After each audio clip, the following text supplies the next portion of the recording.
तुम हो, वो आत्मा तुम ही हो। तुम शरीरों की आत्मा हो। शरीरों का तो नाश हो जाएगा, शरीर जल जाएंगे। तुम क्या हो, तुम्हें ये जानना है। तो कृष्ण जी समझा रहे हैं अर्जुन को गीता में, हे अर्जुन, तू और मैं ये नाशवान शरीर नहीं है। तू और मैं अविनाशी आत्मा है। हमारे शरीरों का तो नाश हो जाता है, लेकिन हमारी आत्मा कभी नहीं मरती। क्यों? क्योंकि ये अजर अमर अविनाशी है। हे अर्जुन, इस आत्मा को ना तो कोई शस्त्र काट सकता है, ना अग्नि जला सकती है, ना वायु सुखा सकती है, ना जल भिगो सकता है। ये आत्मा ऐसी चीज है। उस आत्मा की महिमा गा रहे हैं कौन? भगवान श्री कृष्ण। उस आत्मा की महिमा गा रहे हैं कि हे अर्जुन, इस दुनिया में दो प्रकार के तत्व हैं, एक असत्य और एक सत्य। सत्य केवल आत्मा है। आत्मा को छोड़कर जो भी तुम्हें संसार में दिखाई दे रहा है, कुछ भी, मंदिर, मस्जिद, गुरुद्वारे, चर्च, ये ग्रंथ, वो ग्रंथ, ये पेड़, वो पेड़, ये पौधा, वो पौधा, ये शक्लें, वो शक्लें, कुछ भी दिख रहा है, वो सब असत्य है। और अगर अपनी आत्मा को छोड़ के तुम किसी और की साधना कर रहे हो, तो तुम असत्य की साधना कर रहे हो। क्यों? क्योंकि ईश्वर सत्य है। सत्य यानी आत्मा है। ईश्वर आत्मा है, ईश्वर शरीर नहीं है। अगर ईश्वर शरीर हो तो ईश्वर की भी मृत्यु हो जाए, वो भी मरमरा जाए। और कहते भी हैं कृष्ण जी का जन्म द्वारिका में हुआ था। कहाँ हुआ था? मथुरा में। और कृष्ण जी का अंत कहाँ हुआ? गुजरात में। कृष्ण जी के पैर में तीर लगा, कृष्ण जी मर गए। बताओ, भगवान को ही मार दिया इन लोगों ने। अरे कृष्ण जी के पैर में तीर लगा यानी कृष्ण जी के शरीर में तीर लगा। कृष्ण जी कोई शरीर नहीं है, वो आत्मा है। तीर छू भी नहीं सकता आत्मा को। कृष्ण जी को कोई शरीर मानता है, उससे बड़ा अज्ञानी इस दुनिया में कोई नहीं है। क्योंकि वो खुद गीता में कह रहे हैं कि हे अर्जुन, मैं अजन्मा हूं, मैं नित्य हूं, मैं शाश्वत हूं। मेरा ना तो कभी जन्म होता है और ना ही कभी मृत्यु होती है। और हे अर्जुन, तू भी अजन्मा है। इस दुनिया में जितने भी लोग दिख रहे हैं, ये भी अजन्मे हैं, क्योंकि सब आत्मा ही तो है। तो इसीलिए आत्मा का ज्ञान ना होने के कारण हम अपने आप को ये नाशवान शरीर मान लेते हैं। इसीलिए बार बार जन्म और मरण में फंस जाते हैं। क्यों? क्योंकि हमें लगता है कि हम एक दिन पैदा हुए थे और एक दिन मर जाएंगे। यही सबसे बड़ा झूठ है इस संसार का कि हम मर जाएंगे। हम कभी मर ही नहीं सकते, क्योंकि हम अमर हैं। हम शरीर छोड़ते हैं, मरते नहीं हैं। जैसे ये कुछ लोग बैठे थे ना, ये कमरा छोड़ के गए, मरे नहीं है, छोड़ के गए। इसी प्रकार हम एक दिन शरीर छोड़ के चले जाएंगे। कहते भी है माता जी शरीर छोड़ गई, पिताजी शरीर छोड़ के चले गए। अरे तो चले गए, मरे थोड़ी नहीं। कहां चले गए? स्वर्ग में चले गए। तभी तो दिख रहे हैं पिताजी का स्वर्गवास हो गया।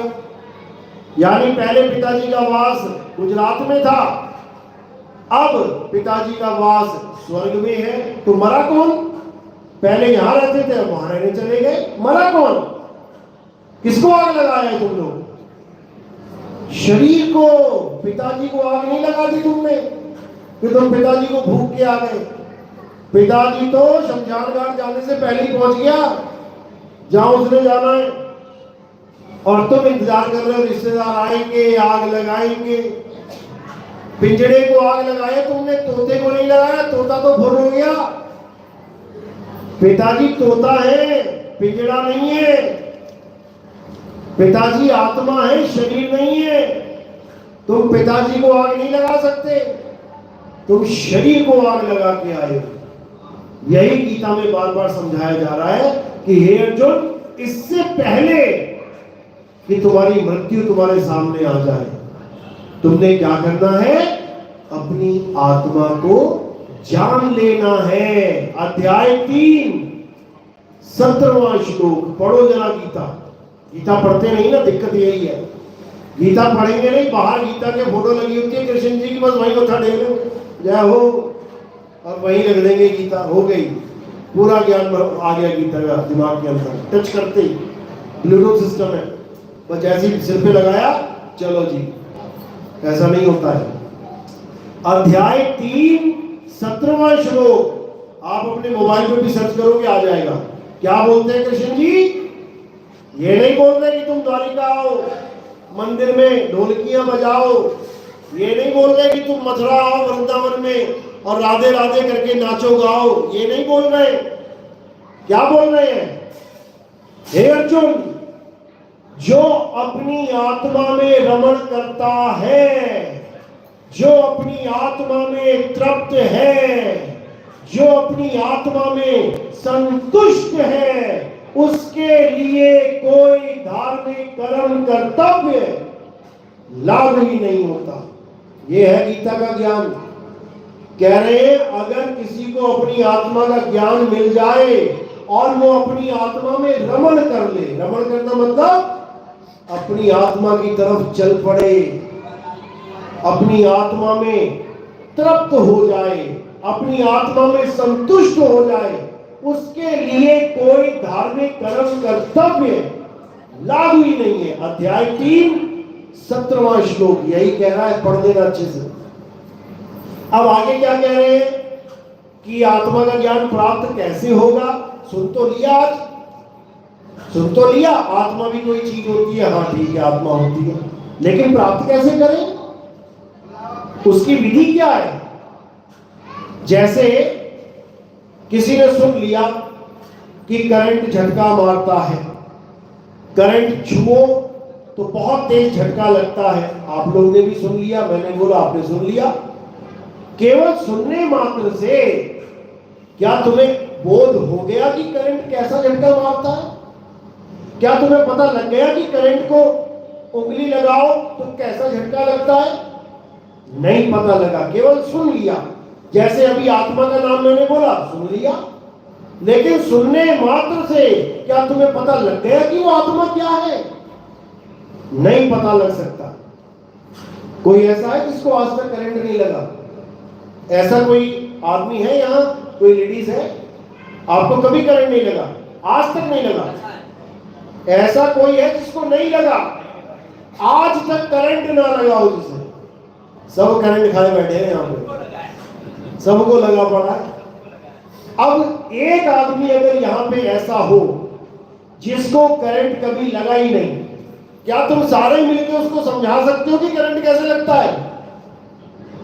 तुम सारे मिलके अपना अपना अनुभव भी शेयर कर दोगे ना, भाई मैं वहां गया था, वहां ऐसे लग गया, मैं उधर था, मुझे ऐसे लग गया, मैं वहां, तब भी वो नहीं समझ पाएगा कि करंट लगता कैसे है। तो कैसे पता लगे उसे करंट कैसे लगता है?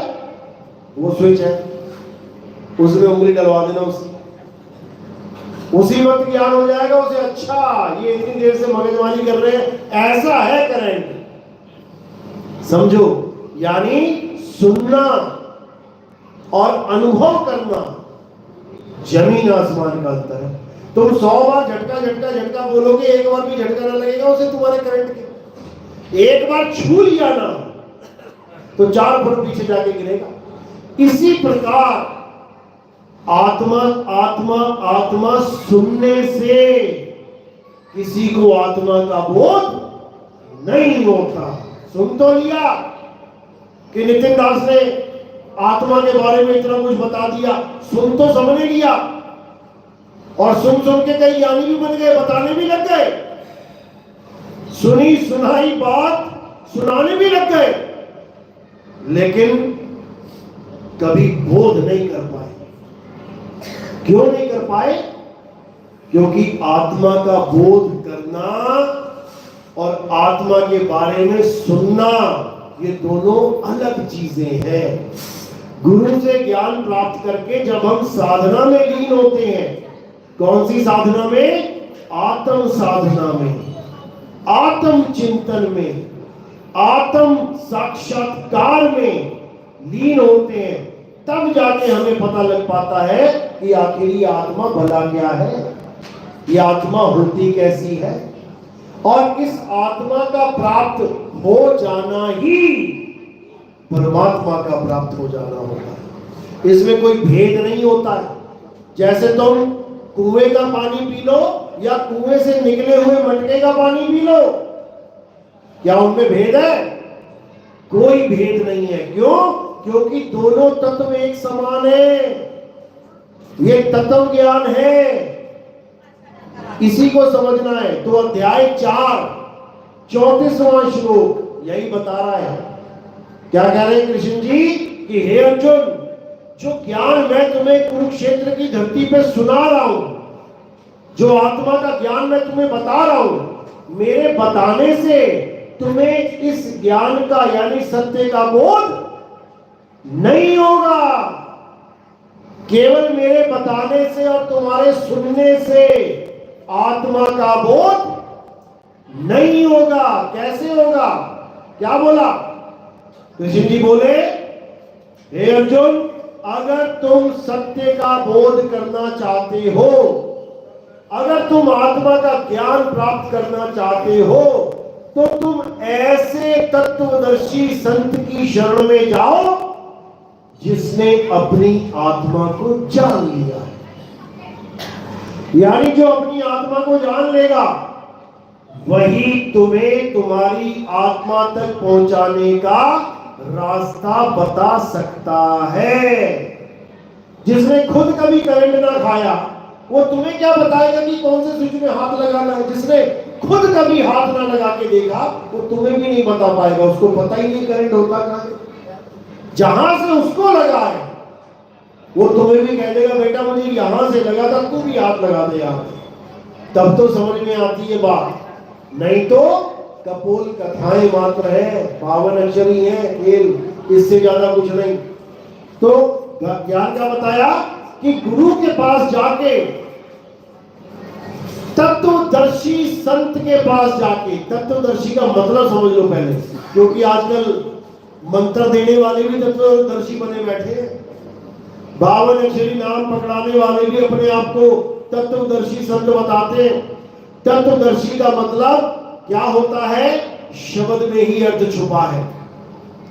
तत्वदर्शी, तत्व का मतलब एक वस्तु, जैसे 5 तत्व 5 वस्तुएं, छठा तत्व छठी वस्तु, आत्म तत्व आत्म वस्तु। यानी तुम्हें तत्व का दर्शन कराने वाला तत्वदर्शी संत कहलाता है। अब दर्शन का मतलब ये नहीं कि तुम्हें आंख से दर्शन होंगे, कि तुम्हें आंख से दर्शन होंगे। करंट की तार, बिल्कुल नंगी तार तुम्हारी आंखों के सामने से जा रही है, देखो ऊपर जा रही है, देखिए ना तारे, देखी है बिजली की मोटी मोटी तारें, उसके ऊपर कोई टेप थोड़ी नहीं लगा हुआ है, नंगी तारें जा रही हैं, उसमें करंट भी जा रहा है। लेकिन क्या तुम अपनी आंखों से देख पा रहे हो कौन सा करंट है? लाल है, पीला है, काला है, नीला है? तुम्हें तार तो दिख रही है, मेटल की तार तो दिख रही है, कॉपर की हो सकती है, जिंक की हो सकती है, लोहे की हो सकती है, लेकिन तुम्हें करंट नहीं दिखाई देगा, लेकिन फिर भी जा रहा है उसमें से। तो उस तत्व को यानी करंट को, उसका दर्शन करवाने वाले को, अब करंट का दर्शन कैसे करेंगे? करंट का दर्शन करेंगे उंगली लगा के। जब उंगली लगाएंगे तो तुम्हें बिना आंखों के करंट का दर्शन हो जाएगा, तुम्हें समझ में आ जाएगा कि बाप रे बाप इसमें करंट है। बिना आंखों के समझ में आ जाएगा। क्यों? क्योंकि अनुभूति हो जाएगी। इसी प्रकार आत्म तत्व का दर्शन कराने वाले संत को तत्वदर्शी संत कहते हैं। और गीता में यही समझाया कि तत्वदर्शी संत ही तुम्हें तत्व का दर्शन करवा सकता है, तुम्हें आत्मा का ज्ञान करवा सकता है। एक बार आत्मा का ज्ञान हो जाने पर, केवल एक बार तुम्हें आत्मा का ज्ञान हो गया ना, सारी उम्र तुम अज्ञान में नहीं आ सकते। याद रखो, जैसे करंट का एक बार झटका लग जाने पर तुम सारी उम्र उसको भूल नहीं सकते, हमेशा उसको याद रखोगे। लेकिन ये ज्ञान, ये आत्म ज्ञान जल्दी किसी के समझ में नहीं आता। सुनना तो छोड़ो, समझना छोड़ो, बैठना भी मुश्किल है इस आत्म ज्ञान को सुनने के लिए। देखो कितनी सीटें खाली हो गई। अभी 3 घंटे की पिक्चर लगी होती ना तो एक दूसरे के ऊपर चढ़ के बैठ जाते। समझ लो, इसीलिए लोग कहते हैं ना दुनिया में भीड़ बढ़ रही है, भीड़ बढ़ रही है। यहां भीड़ कम हो रही है, इसीलिए बढ़ रही है। सत्संग में भीड़ कम हो रही है, इसीलिए दुनिया में बढ़ रही है, क्योंकि दुनिया बाहर है। ये सत्संग पंडाल से बाहर दुनिया है। समझ लो, मुक्ति क्यों नहीं हो रही है? क्योंकि सत्य को कोई सुनना ही नहीं चाहता। कृष्ण जी समझा समझा के चले गए, कबीर साहब समझा समझा के चले गए, बड़े बड़े संत समझा समझा के चले गए, लेकिन ये समझ में नहीं आता किसी को। अभी पत्थर लगवा देते यहाँ पे 8-10 हाथों वाला, नारियल फोड़वा के टीका लगाना शुरू कर देते, एक न जाता उठ के, नहीं आशीर्वाद लेके जाएंगे। पत्थर से आशीर्वाद लेके जाने के लिए 5 किलोमीटर लंबी लाइन लग जाती है, और पत्थर कभी आशीर्वाद दे भी ना पाया आज तक, ऐसी रहता है हाथ। चाहे तुम उसको जयकारा लगा दो, चाहे तुम उसकी तरफ देखो भी ना, ऐसे ही रहेगा वो। तो उस पत्थर के पुजारी और आत्मा के पुजारी, इन दोनों में जमीन आसमान का अंतर होता है। आत्मा का पुजारी आत्म तत्व की पूजा करता है, जिसकी वजह से ये सारा शरीर चल रहा है। किसकी वजह से चल रहा है? तुम घर से यहां तक आए, यहां से घर तक जाओगे, किसकी वजह से?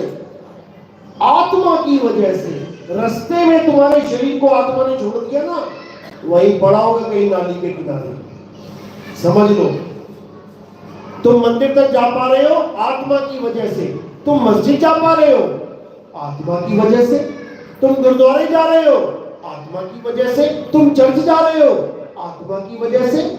जिसकी वजह से तुम जा रहे हो तुम उसी को जानते नहीं हो, सबसे बड़ी दिक्कत तो ये है। और जिसको ढूंढने तुम जा रहे हो भगवान को, वो तुम्हारी आत्मा में विराजमान है। सबसे बड़ी मुसीबत तो और ही ज्यादा ये है कि जहां ढूंढना है वहीं नहीं ढूंढ रहे हो, बल्कि उसका सहारा लेके असत्य की तरफ भागते चले जा रहे हो। ये मंदिर मस्जिद गुरुद्वारे क्या है? ईंट पत्थर है, ये तुमने सजाए हैं। एक दिन ऐसा हो जाएगा कि ये गिरने लग जाएंगे, झड़ने लग जाएंगे, जैसे तुम्हारा मकान टूट जाता है पुराना होने के बाद, तो ये मंदिर मस्जिद गुरुद्वारे भी टूट जाएंगे। असत्य है इसलिए टूट रहे हैं, सत्य होते कभी ना टूटते।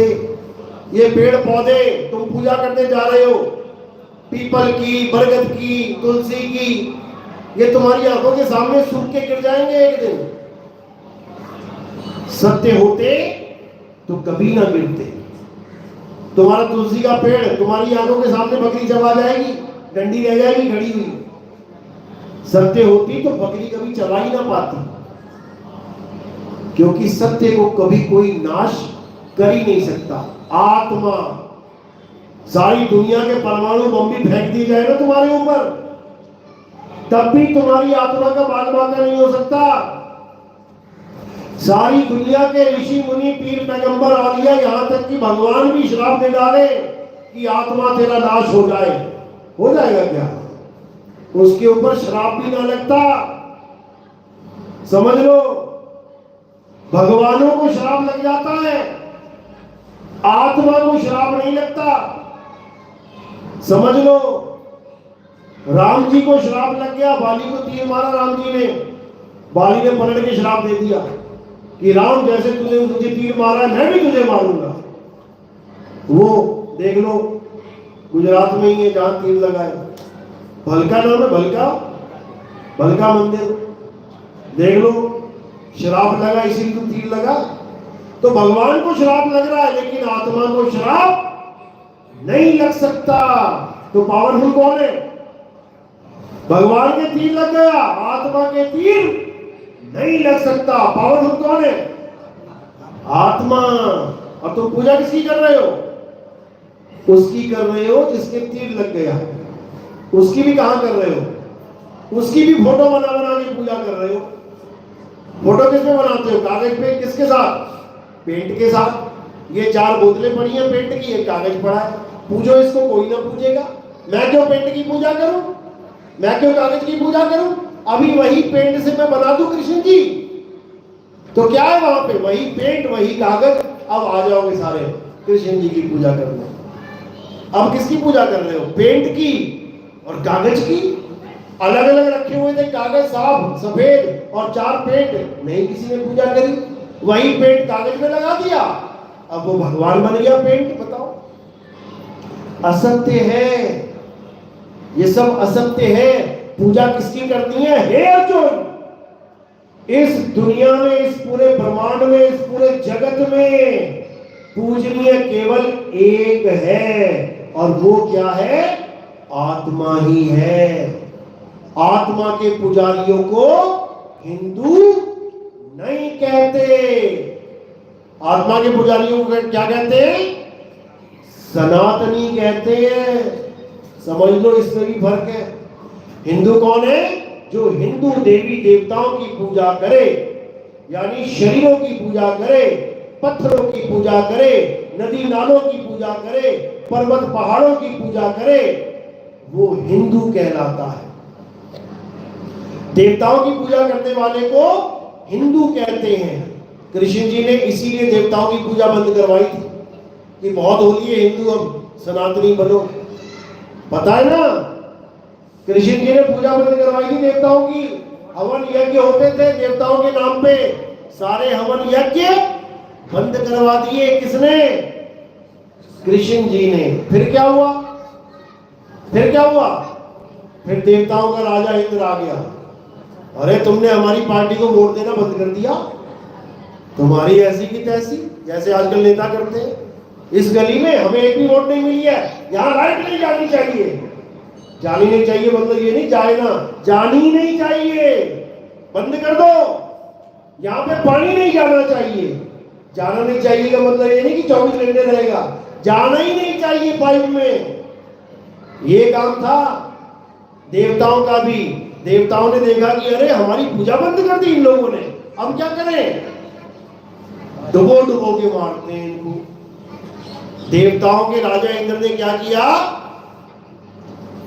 उन लोगों को जिनको भगवान कृष्ण जी ने मना किया कि पूजा मत करना, उन लोगों को डुबो डुबो के मारने की चाल शुरू हो गई, षड्यंत्र शुरू हो गए। और वो देवता जिनको हम भगवान मानते हैं, पूजते हैं घर घर में, वो हमारी जान के दुश्मन बन गए। हमें डुबाने के लिए घनघोर बारिश कर डाली वहां पे। फिर क्या हुआ? फिर उसने एक उंगली में बाण उठा दिया। किसे बचाने के लिए? हम लोगों को। क्या बनाने के लिए? सनातनी बनाने के लिए, कि अब देवताओं को छोड़ दो, अब आत्मा की पूजा करो, आत्मज्ञानी बनो। लेकिन दुख के साथ कहना पड़ता है, वो छुड़वा के गए, पता नहीं और कौन आ गया जिसने दोबारा से छुड़वा दिया। वो पूजा छुड़वा के गए कि नहीं करनी है, ये दोबारा पूजा पाठ कहां से आ गया? फिर हमारा त्रेता युग के बाद द्वापर युग आया। द्वापर युग में सारा पूजा पाठ खत्म करवा दिया कृष्ण जी ने। तो ये कलयुग में पूजा पाठ दोबारा कैसे चल गया? कृष्ण जी से बड़ा ज्ञानी कौन आ गया जिसने दोबारा से हमारे देवी देवता पूजवाने लग गया हमें? वो कौन है? पक्का कृष्ण जी से भी बड़ा वाला भगवान होगा वो। भाई कृष्ण जी मना करके गए जिस चीज को, कोई आके कह दे कि वही करो, तो इसका मतलब बड़ा ही होगा। एक छोटा सा टीचर आया, बच्चों को बोला पंखे बंद करो सारे, बंद कर दिए। प्रिंसिपल आया, पंखे क्यों बंद है, चालू करो। किसकी सुनेंगे बच्चे? प्रिंसिपल की। यानी टीचर से बड़ा आ गया, वो कह रहा है चालू कर, तो चालू करना पड़ेगा। तो कृष्ण जी ने तो बंद करवाया कि पूजा पाठ नहीं करना है, तो चालू किसने करवाया? जिस दिन तुम्हें समझ में आ गया ना कि चालू किसने करवाया, उस दिन तुम्हें समझ में आ जाएगा कि तुम कितने बड़े षड्यंत्र के पात्र बन चुके हो। तुम्हारे ऊपर कितना बड़ा षड्यंत्र रचा गया है। तुम्हें पूजा पाठ से बड़ी मुश्किल से दूर किया था कृष्ण जी ने। तुम्हें पूजा पाठ से दूर करके तुम्हें आत्मा का ज्ञान दिया था कृष्ण जी ने, और तुम्हें दोबारा से आत्मा के नाम पे जीरो कर दिया, और फिर तुम्हें उसी पूजा पाठ में लगा दिया गया। समझ लो कि तुम्हारी बर्बादी हो जाएगी। 24 घंटे भी पूजा करोगे तो पूजा पाठ नहीं करना है। यही द्वापर में बोला था कृष्ण जी ने, अब कलयुग में नितिन दास बोल रहा है, समझ लो। पर अब इतना चैन मिल जाएगा कि बारिश नहीं होगी, इतना समझ लो। बारिश वहां से नहीं होगी, बारिश कहीं और से हो सकती है। कहने का मतलब कहीं और से दबाव आ सकता है कि नहीं, पूजा पाठ नहीं छोड़ना। कहां से आएगा दबाव? कहां से आएगा पता है? तुम्हारे घर से, तुम्हारे पड़ोस से, तुम्हारे रिश्तेदारियों से। अरे फलाने की बीवी, फलाने के भाई ने पूजा पाठ ही छोड़ दी, ये तो मुसलमान बन गया लग रहा है। ऐसे ऐसे डायलॉग आएंगे तुम्हारे ऊपर, समझ लो। लेकिन ये कौन बोल रहा है? यही तुम्हारा सबसे बड़ा दुश्मन है। यही तुम्हारा सबसे बड़ा दुश्मन है। कौन है ये पता है? अभी तुम्हें इसके बारे में कुछ नहीं पता, बिल्कुल शून्य हो। राम जी इस दुनिया में आए ना, क्यों आए थे? किसको मारने? रावण को। पता है ना? बताने वाले भी बहुत बैठे, यही बता बता के करोड़पति हो गए वो, कि राम जी क्यों आए थे, राम जी क्यों आए थे। 50-50 लाख रुपया ले रहे हैं ये बताने के लिए कि राम जी क्यों आए थे। समझ लो, कृष्ण जी क्यों आए थे? किसको मारने के लिए? कंस को मारने के लिए। 10-10 करोड़ की कारें लेके घूम रहे हैं ये बताने वाले कि कृष्ण जी ने कंस को मारा। एक अवतार और है जो अभी आया नहीं है, वो कौन है? नाम सुना कभी? सारे अवतारों की पूजा कर ली तुमने, राम जी, कृष्ण जी, नरसिंह अवतार, ये अवतार, वो अवतार। एक ऐसा है जो अभी तक आया नहीं है, उसका नाम पता है किसी को? उसका नाम है कल्कि अवतार। कल्कि अवतार नाम सुना किसी ने? कल्कि अवतार नाम सुना होगा। किसको मारने आएगा वो? रावण को मारेगा, कंस को मारेगा, पहले से मर गए वो तो। ये किसको मारेगा? कल्कि अवतार किसको मारेगा?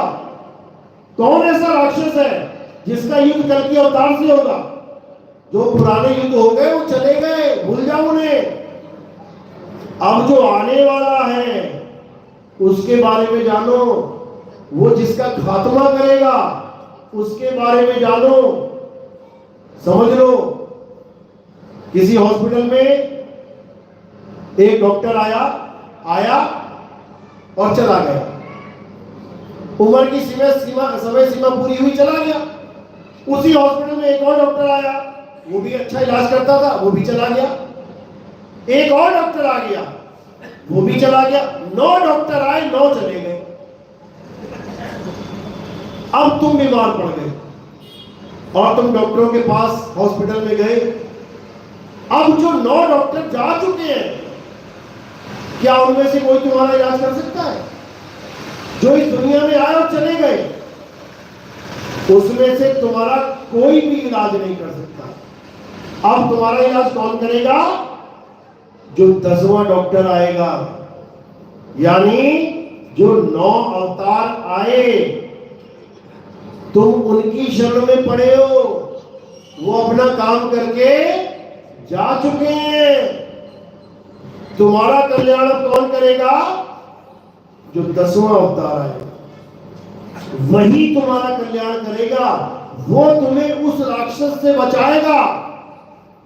जो राक्षस किसी लंका में नहीं रहता, जो राक्षस किसी मथुरा में नहीं रहता, कहां रहता है वो राक्षस?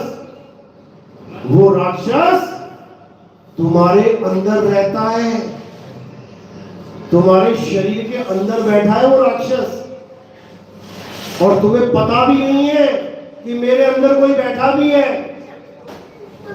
तुम्हें पता भी नहीं लगने दे रहा वो कि वो तुम्हारे अंदर बैठा है, लेकिन सुबह से लेकर शाम तक तुम उसी की गुलामी कर रहे हो। उस राक्षस का नाम क्या है? मन। तुम्हारे शरीर के अंदर जो राक्षस बैठा है उसका नाम है मन, और तुम सुबह से लेकर शाम तक उसी की गुलामी कर रहे हो। सुबह उठते हो ना, क्यों उठते हो पता है? कब उठते हो? जब तुम्हारा मन कहता है कि उठ जाओ, और अगर मन ना करे ना उठने का तो क्या करते हो? मम्मी मन नहीं कर रहा उठने का, मैं सो रहा हूं। समझे? तुम्हारा उठना तक उस मन के अनुसार होता है। वो मन चाहता है कि तू उठेगा तो तुम उठते हो, और मन नहीं चाहता ना कि नहीं उठना है तो तुम्हें उठा नहीं सकता कोई। अलार्म भी बजेगा तो अलार्म बंद करके सो जाओगे, क्यों? मन नहीं कर रहा उठने का। समझ लो, नहाने गए, बाथरूम में कौन सा साबुन पड़ा होता है पता है? जो तुम्हारे मन को पसंद है। जब खरीदने गए थे ना, 500 साबुन पड़े थे, वहां से कौन सा उठाया था? जो तुम्हारे मन को पसंद है, ये वाला अच्छा है। तुम्हारे मन का पसंद, मन पसंद। नहा धो के बाहर निकले, पाउडर कौन सा लगाते हो पता है? जो तुम्हारे मन को पसंद है। कपड़े कौन से पहनते हो? अलमारी में 50 कपड़े पड़े हैं, कौन सा पहनोगे पता है? जो तुम्हारे मन को पसंद है। खाना कौन सा खाओगे पता है? मम्मी पूछेगी क्या बनाऊं, मम्मी आज वो बना लो। किससे पूछा तुमने? मन को पूछा। जो तुम्हारे मन से आवाज आई, आज तो पनीर खाना है, मम्मी पनीर बनाना। आज चिकन खाना है, मम्मी चिकन बनाना। यानी तुम उसको स्वाद देने के लिए मम्मी से अरदासें कर रहे हो, बना देना मम्मी, मन को चाहिए मम्मी, मन मन मन मन मन मन मन। समझ लो, ये मन ऐसा शातिर है, तुम्हारी हालत खराब कर दी इस मन ने। सुबह से लेके शाम तक मन के गुलाम भी हुए बैठे हो। सत्संग में पता है क्यों बैठे हो? सत्संग से उठ के क्यों जा रहे हो? सारा मन का खेल है। ये टिकने भी नहीं दे सकता 10 मिनट तुम्हें। मेरा मन विचलित हो रहा है, मैं नहीं बैठ सकता। 2 मिनट में निकाल देगा तुम्हें। इतना खतरनाक है ये मन। इसीलिए कबीर साहब कह रहे हैं कि मन के हारे हार है, और मन के जीते जीत। समझ लो, अब जो 10वां अवतार है, कल की अवतार, उसका युद्ध किससे होगा? इसी मन से होगा, इसी मन से होगा। और इसका नाम क्या है? मन का। मन तो तुमने रख लिया नाम। इसका नाम क्या है? कली काल। कली काल नाम है इसका। किसी पंडित जी से पूछना, कोई आएगा ना पूजा पूजा करवाने, या मंदिर कभी जाओ तो पंडित जी से स्पेशल पूछना कि पंडित जी 10वां अवतार कौन है? पंडित जी बताएंगे तुम्हें कल की अवतार। तो पूछना कि वो किसको मारने आएंगे। अगर पंडित जी को थोड़ा सा भी पता होगा तो वो तुम्हें बताएंगे, और मुझे नहीं लगता कि 99.99% पंडितों को ये पता होगा, मुझे नहीं लगता। अगर बता दे कि कली काल, तो उनको पूछना कि ये कहां पैदा होगा, ये रहता कहां है, इसका जन्म स्थान कहां है,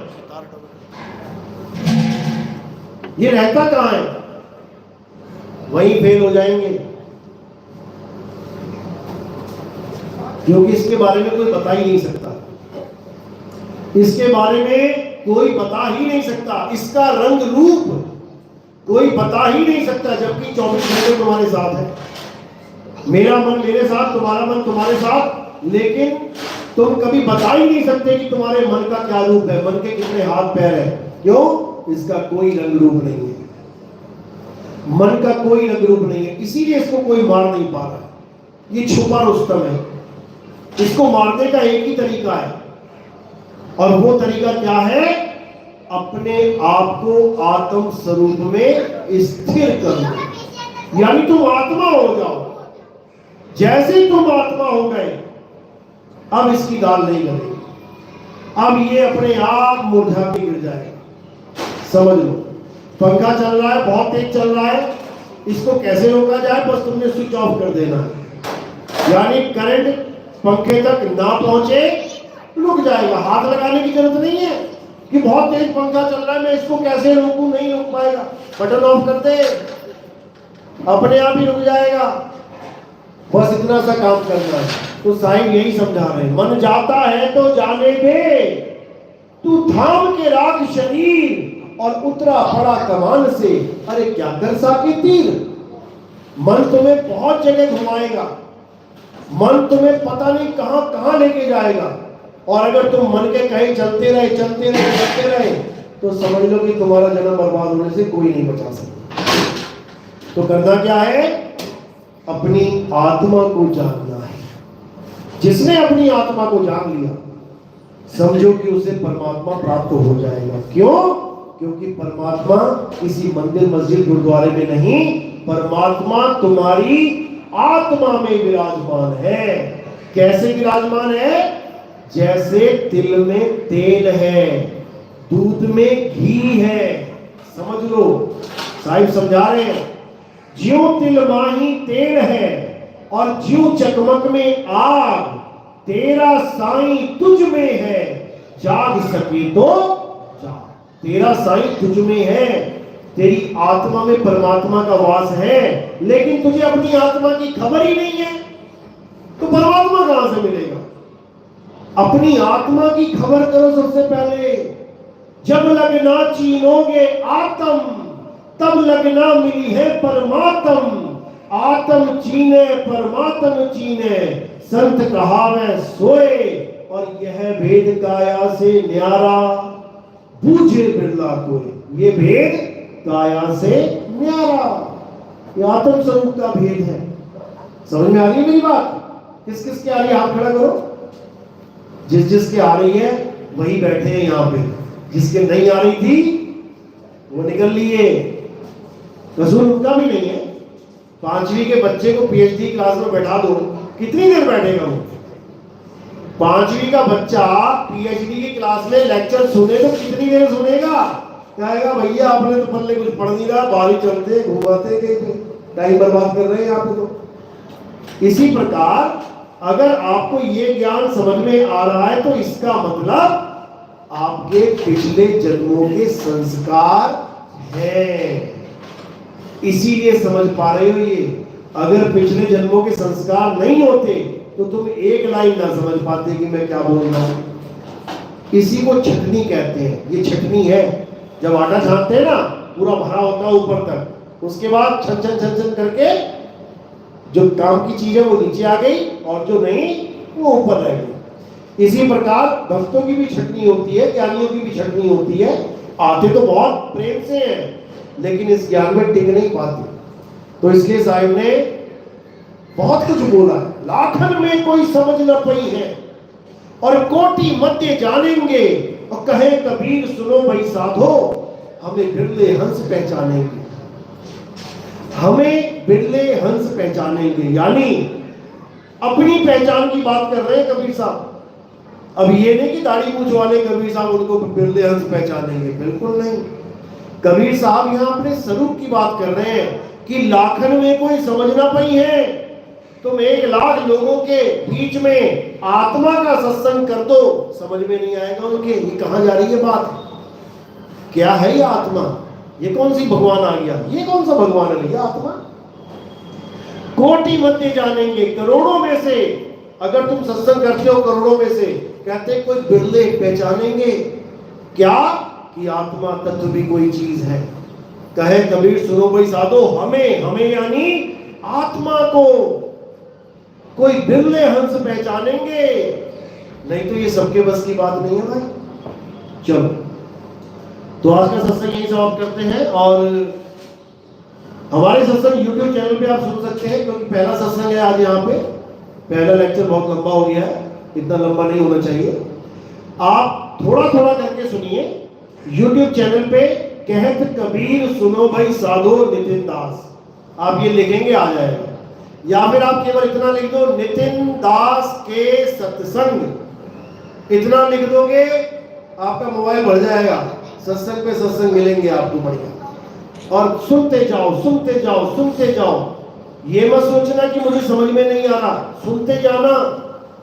याद रखना, अगर तुम्हारा बच्चा स्कूल जाए और जाके पढ़े और टीचर पढ़ाए समझ में ना आए तो क्या करे, वो छोड़ छाड़ के घर चला जाए? नहीं, आप क्या कहोगे, बेटा बैठ तो सही, एक बार नहीं आया दूसरी बार सुन, दूसरी बार नहीं आया तीसरी बार, अरे टीचर पढ़ा रहा है तू पढ़ता जा, बस धीरे धीरे धीरे धीरे अपने आप समझ में आने लग जाएगा। तो इसी प्रकार आपको भी पहली बार में नहीं समझ में आएगा कुछ भी, लेकिन हाँ धीरे धीरे धीरे धीरे धीरे आपको मेरी एक एक बात समझ में आने लग जाएगी। उसके बाद सत्य और असत्य का निबेड़ा हो जाएगा। मैं ये नहीं कह रहा कि तुम भगवानों को छोड़ दो, कि राम जी की पूजा छुड़वा देंगे जी, विष्णु जी की। अरे तुम पूजा कर ही नहीं पाए उनकी, छुड़वाऊं तुम्हें क्या? उनकी पूजा आत्मा की पूजा है, पत्थर की पूजा नहीं है। राम जी कोई पत्थर के थे क्या? राम जी पत्थर के थे? कृष्ण जी पत्थर के थे? अरे राम जी ने तो पैर लगाया, पत्थर की अहिल्या को इंसान बना दिया उसने। पत्थर की अहिल्या थी कि राम जी थे?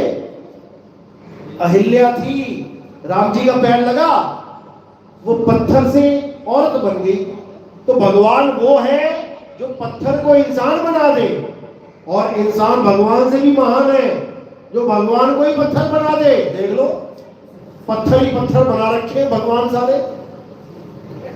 समझ लो, इंसान इतना बड़ा ताकतवर है कि वो भगवान को ही पत्थर बना दे, पत्थर बना के फिर उसमें प्राण भी फूंक दे।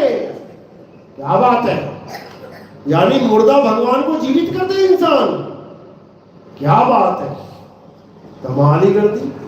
अपना बच्चा मर जाए तो प्राण न फूंक पाते, फिर कहते शमशान ले जाओ। अरे बिना प्राण के रख ले 10 दिन, तब भी न रख पाएगा। बिना प्राण के रख ले, मूर्ति तो बिना प्राण की भी रहती है। तुम अपना बच्चा रख के दिखा दो बिना प्राण के 10 दिन। अगर तुम प्राण फूंकने में स्पेशलिस्ट हो और नहीं फूंक पा रहे हो तो 10 दिन वैसे बिना प्राणों के रख के देख ले भाई, कोई ना रखे। क्यों? तुम्हें बेवकूफ बनाना है। भगवान की मूर्ति में प्राण डाल सकते हैं और अपने मुर्दा बच्चे के अंदर प्राण नहीं डाल सकते। भैया कैसा प्राण है ये प्राण है भी कि नहीं है? कौन सा प्राण फूंक देते हो? जो पत्थर को जिंदा कर दे और जो पहले से आदमी जिंदा था उसको दोबारा जिंदा ना कर पाए। पक्का चाइनीज प्राण है ये, चाइनीज माल है भैया ये, समझ लो। ये नकली ज्ञान है ये। असल में भगवान प्राण फूंकते हैं मुर्दों में।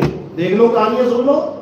किसी का बच्चा मर गया, भगवान से अरदास करी, भगवान ने आके जीवित कर दिया। ये तो समझ में आता है कि भगवान ने प्राण दे दिए किसी को, किसी इंसान के प्राण वापस कर दिए।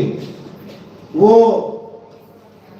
जो अपने पति के प्राण वापस करके आई थी, क्या नाम था उसका? सती अनुसुईया। करवा चौथ का व्रत उसी ने रखा था।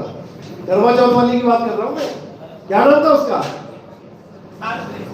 सावित्री। हाँ, उसके पति के भी प्राण खत्म हो गए थे।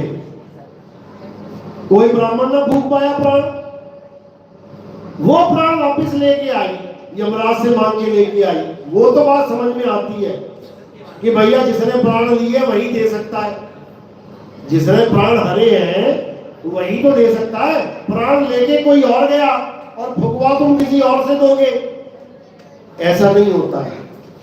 तो कहने का मतलब भगवान प्राण फूके इंसान में तो समझ में आता है, लेकिन यह इंसान प्राण फूकने की गारंटी ले रहा है। यही अज्ञान है। इस नकली सामान से बाहर आ जाओ और असली तत्व को जानो। आत्म तत्व ही असली तत्व है, जिसके कभी प्राण खत्म ही नहीं होते। भूखेगा तो कौन? यानी आत्मा कभी मरती ही नहीं है। उस अमर वस्तु को जानो तो तुम ही राम, तुम ही श्याम और तुम ही भगवान हो जाओगे। समझ लो, वेदों में यही बोला गया है। सोहम मंत्र दिया गया वेदों में। क्यों दिया गया? कि जो भी अपनी आत्मा को जान जाएगा वो क्या हो जाएगा? जो तू सो हम, यानी वो भगवान के जैसा ही हो जाएगा, अविनाशी। और गा भी रहे हैं, ये वृंदावन वाले गाते हैं। वो कौन सा गाते हैं? वो खोजत खोजत तुम ही हुई जाई, ऐसे कुछ बोलते हैं ना। वो यही बोल रहे हैं कि मैं उसको खोजने के लिए गया और जब मैंने उसको पाया तो मैं ही वही हो गया। कबीर साहब बोल रहे हैं इसके बारे में। कह रहे लाली मेरे लाल की जित देखूं तित लाल, और लाली देखकर मैं गई, मैं ही हो गई लाल। यानी जिस परमात्मा को मैं खोजने के लिए निकला, जब मैंने उसको प्राप्त किया तो वो मैं ही हो गया। यानी हम और उसमें कोई फर्क नहीं रहा। तो ये है आत्मज्ञान। जहां भगत और भगवान का खेल ही खत्म हो जाता है, वो एक हो जाते हैं। वहां दो नहीं रहते, वो एक हो जाते हैं। जैसे गंगा समुद्र में गिरते ही एक हो जाती है, समुद्र ही हो जाती है। ये नर्मदा समुद्र में गिर के समुद्र ही हो जाती है। फिर नर्मदा नहीं रहती। नर्मदा कब तक रहेगी? जब तक धरती के सहारे चलेगी। जब तक मिट्टी में लोटम लोट हो रही है, मिट्टी यानी दुनिया, भारत के प्रदेश, मिट्टी तो है, मिट्टी पे जा रही है नदी। जब तक मिट्टी के सहारे चल रही है तब तक ये नर्मदा कहलाएगी, गंगा कहलाएगी, जमुना कहलाएगी। और जैसे मिट्टी को छोड़ के अपने मूल में समा गई, अब इसका नाम खत्म हो जाएगा। अब ये समुद्र ही हो जाएंगी। इसी प्रकार तुम भी जब तक मिट्टी में लोटम लोट हो रहे हो, कहां है तुम्हारी मिट्टी? मिट्टी कहां है? ये मिट्टी है, ये मिट्टी है। जब तक इस मिट्टी को पकड़ के ये गंगा बैठी हुई है, तब तक ये अपने आप को गंगा बोलेगी और समुद्र को समुद्र बोलेगी। लेकिन मिट्टी को छोड़ के ये गंगा समुद्र में लीन हो गई, अब इसको गंगा कौन बोलेगा? कोई ना बोलता। तो ये सोहम का ज्ञान ये है, लेकिन लोग इसको समझ नहीं पाते। चलो, तो आज का सत्संग यही समाप्त करते हैं और मालिक से अरदास करेंगे कि आज पहला सत्संग है पालनपुर में। परमात्मा की दया हो, विवेक का बीज आपकी बुद्धि में पड़े, विवेक जागृत हो और इतना जागृत हो कि पूरा वृक्ष बन जाए, ताकि आपका ये जन्म सफल हो सके। ये जन्म खराब नहीं होना चाहिए। अगर आपका ये जन्म खराब होता है तो समझ लो कि सबसे बड़ा नुकसान है आपका जन्मों जन्म तक का। सारी दुनिया के तुम राजा हो और तुम्हारा राजपाट छूट जाए, वो नुकसान एक धूल के कण जितना भी नहीं है। अगर तुम पूरी दुनिया की धूल देख लो तो उस धूल की एक कण भी इतना भी नुकसान नहीं है अगर पूरे दुनिया के तुम मालिक और मुराद छूट जाए।